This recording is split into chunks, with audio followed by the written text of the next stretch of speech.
Day 5 of my solo cycle across Vietnam, and today was a big one. My longest ride and biggest climb yet, with over 111 kilometers covered and over 1,600 meters of climbing.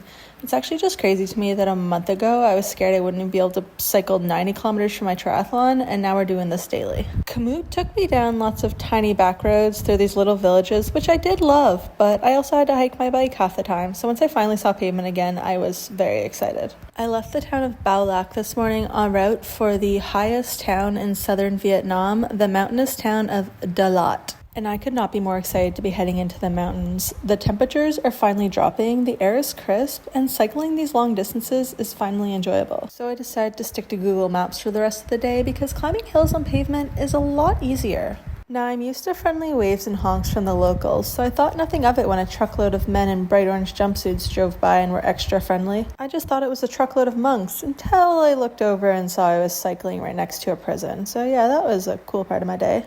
Safe to say I was very excited to reach my accommodation after all that climbing. And it did not disappoint. A cozy little place in the mountains with the most stunning views, and the best part of all, it's a coffee farm. So I'm beyond excited for delicious Vietnamese coffee in the morning. After a big day on the bike, I was definitely looking forward to a good meal, and this meal did not disappoint at all. I may have accidentally ordered everything on the menu, but thankfully I had some very pesky little friends to share it with.